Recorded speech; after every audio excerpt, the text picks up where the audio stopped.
Welcome back. We've seen how random forests use a committee of trees to make decisions.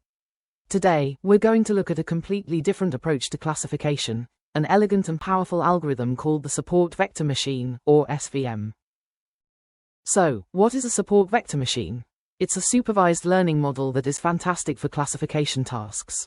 The main goal of an SVM is to find the perfect line, or in more dimensions, a hyperplane that creates the best possible separation between two classes of data points.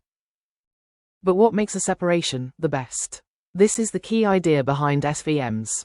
While many different lines might be able to separate the classes, an SVM specifically looks for the one that creates the widest possible street between the two groups. This gap is called the margin. By maximizing this margin, the SVM creates a decision boundary that is as far as possible from all the data points, making it more robust and confident.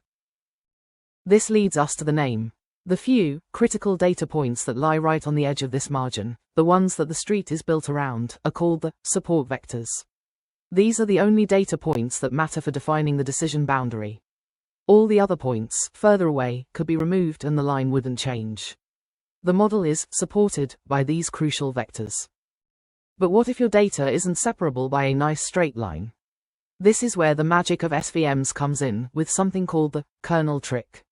An SVM can use a kernel to project the data into a much higher dimensional space. The amazing part is that in this higher dimension, the data often becomes linearly separable. This allows SVMs to create incredibly complex, nonlinear decision boundaries. SVMs are incredibly powerful. They are very effective, especially when you have a lot of features. And because they only rely on the support vectors, they can be quite memory efficient.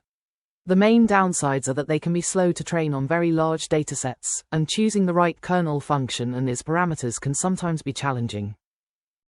And that's the beautiful idea behind support vector machines. By focusing on maximizing the margin, they find the most robust possible separator between classes.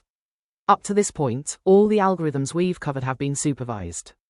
But what if we don't have any labels? In our next lesson, we'll dive into the world of unsupervised learning with our first clustering algorithm, k-means.